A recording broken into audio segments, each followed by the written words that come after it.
మీ business ఏదైనా మీ ఊర్లో promotion చేయాలంటే అది సుమన్ టీవీతోనే సాధ్యం. ఇప్పుడే సంప్రదించండి.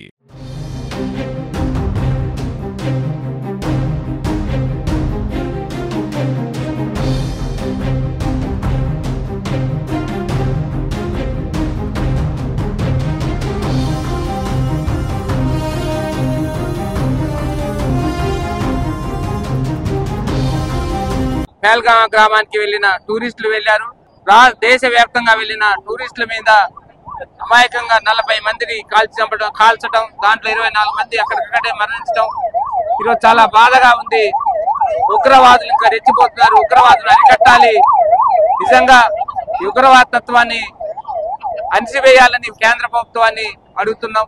ఇంకా అమాయకులు ఎంతో మంది బలయ్యారు.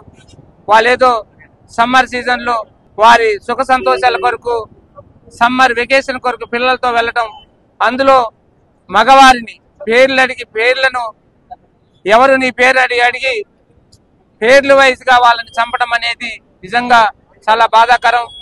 ఈరోజు దేశవ్యాప్తంగా అనేక రాష్ట్రాల్లో, మనం అన్ని రాష్ట్రాల్లో ఈరోజు ఉగ్రవాదులపై ఏదైతే ఉగ్రవాద దాడులను అణిచివేయాలని ఒక నినాదంతో ఈరోజు మన భద్రాచలం టౌన్ లో అనేక పార్టీలకు అతీతంగా యువకులందరూ కూడా ఈరోజు పార్టీలకు అతీతంగా అంబేద్కర్ సెంటర్ నుంచి దానికి గాను నిరసనగా ఈరోజు అంబేద్కర్ సెంటర్ నుంచి బ్రిడ్జి వరకు కొవ్వొత్తులతో ప్రదర్శన చేయడం జరుగుతుంది.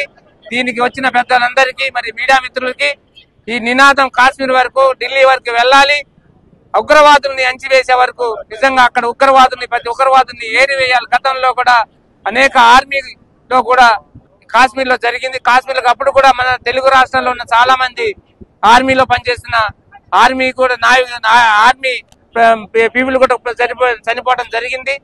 దానికి అదే విధంగా ఈ రోజు ఉగ్రవాదిలో ఏదో మనం ఆగిపోయిన మళ్ళీ పెట్టరేకి ముందుకు వస్తున్నారు. ఈ ఉగ్రవాదాన్ని ఖచ్చితంగా అణిచివేయాలని మనం కేంద్ర ప్రభుత్వానికి విన్నవించుకుంటూ ఇలాంటి అమాయకుల మీద దాడుల్ని ఖండిస్తూ ఈ రోజు మేము భద్రాచలం నుంచి పార్టీలకు అతీతంగా వాళ్ళ కుటుంబాలకి శాంతి కలిగే విధంగా ఈరోజు ప్రకటన సానుభూతితో ఈరోజు ఇక్కడ నుంచి అంబేద్కర్ సెంటర్ నుంచి బ్రిడ్జి వరకు పాదయాత్ర కొవ్వొత్తులతో ప్రదర్శన చేయడం జరుగుతుంది. మీరు కూడా సహకరించే మీడియా మిత్రులకు ప్రత్యేకమైన ధన్యవాదాలు తెలుపుకుంటున్నాం. భారతదేశం అంతా కూడా దిగ్భ్రాంతికి గురైన సందర్భం మనందరికీ తెలిసిందే. ఎక్కడ కూడా ఏ దేశం కూడా పాకిస్తాన్ చేసినటువంటి యొక్క దుశ్చర్యలను స్పందించడం లేదు. మొత్తం కూడా ముక్త కట్నంతో పాకిస్తాన్ చేసినటువంటి ఈ యొక్క దుర్మార్గమైన చర్యను పూర్తిగా ఖండిస్తూ మరి ఇలాంటి చర్యలు రాకుండా కేంద్ర ప్రభుత్వము తక్షణమే చర్యలు తీసుకొని భారతదేశానికి శాంతి వాతావరణం కల్పించవలసిన బాధ్యత ప్రభుత్వంపై ఉందని తెలియజేస్తూ మీ అందరికీ ప్రత్యేక ధన్యవాదాలు.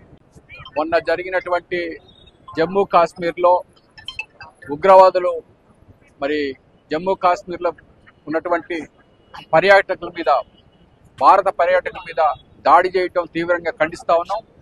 ఆ దాడి యొక్క ఉగ్రవాదుల దాడి యొక్క కేంద్ర ప్రభుత్వం వైఫల్యం చెందింది. ఇంటెలిజెన్స్ పనిచేయలేదు. ఉగ్రవాదులు చొరబడి అంతమందిని 28 మందిని పొట్టన పెట్టుకునేదాకా యంత్రాంగం అంతా నిమ్మక నీరెత్తుతుంది. దీనికి తీవ్రంగా మేము ఖండిస్తా ఉన్నాం. కేంద్ర ప్రభుత్వ వైఫల్యం, ఇంటెలిజెన్స్ ప్రధానంగా అంతమందిని పొట్టన పెట్టుకుంటామంటే కేంద్ర ప్రభుత్వం, మోడీ గారి ప్రభుత్వం నిమ్మక నీరెత్తుతుంది. దీన్ని తీవ్రంగా ఖండిస్తున్నాం. భవిష్యత్తులో ఇలాంటి యొక్క ఉగ్రవాదుల దాడిని ప్రభుత్వాలు పట్టించుకోవాలి. ఇంత ప్రమాదం జరుగుతున్నా కానీ కేంద్ర ప్రభుత్వం దాని మీద చర్యలు లేవు. కానీ ఇవాళ మోడీ గారు అక్కడ ఆ ప్రాంతం కానీ ఇంకా ఇతర ఉన్నతాధికారులు కూడా పర్యటించిన దాఖలాలు లేవు. జమ్మూ కాశ్మీర్ లో జరుగుతున్నటువంటి పాక్ ఉగ్రవాదులు, ప్రధానంగా పాకిస్తాన్ ఉగ్రవాదుల్ని తీవ్రంగా మనం ఇండియా ప్రభుత్వం తిప్పికొట్టాలని చెప్పేసి డిమాండ్ చేస్తా ఉన్నాం. 22వ తారీఖు నాడు కాశ్మీర్ లోని పహల్గామ్ లో జరిగినటువంటి ఉగ్ర దాడి చాలా విచారించదగింది. ఎందుకంటే ఇటీవల కాలంలో కాశ్మీర్ లో శాంతి వెల్లువిరుస్తుంది. బ్రహ్మాండంగా కట్టుదిట్టంగా భద్రతా చర్యలు చేపట్టాం అని చెప్పుకుంటున్నటువంటి తరుణంలో ఇవాళ ఇదే బీజేపీ ప్రభుత్వం వచ్చిన తర్వాత ఇది 3వ దాడి. ఫస్ట్ అక్కడ సైనికుల మీద దాడి జరిగింది. అక్కడ 45-50 మంది సైనికులు చనిపోయారు.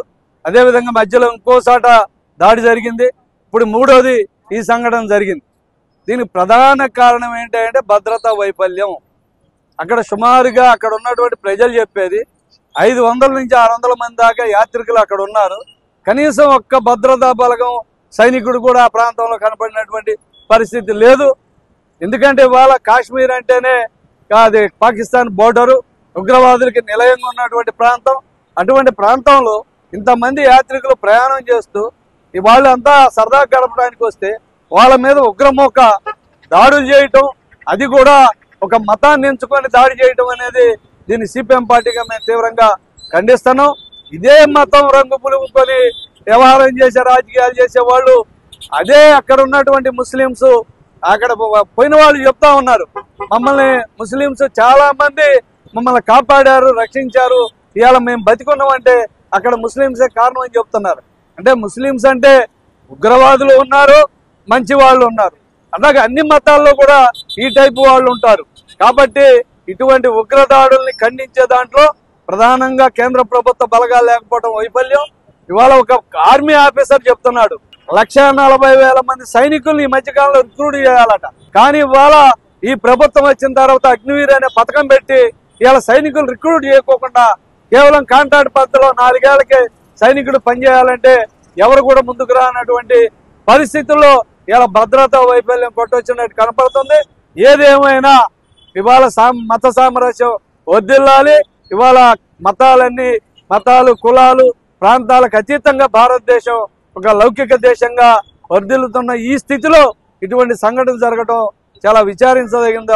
ఇది జమ్మూ కాశ్మీర్లోని పహల్గా లోయలో గల పర్యాటకులపై ఉగ్రవాదులు అత్యంత పాశవికంగా దాడి చేయడాన్ని నిషేధిస్తూ, దాడిని ఖండిస్తూ ఈ రోజున భద్రాచల పట్టణంలో అన్ని పార్టీలు, యువత, విద్యార్థులు, వ్యాపారస్తులు, అన్ని రాజకీయ పార్టీ నాయకులు అందరితో కలిసి ఐక్యంగా ఉగ్రవాదుల దాడిని ఖండిస్తున్నాం.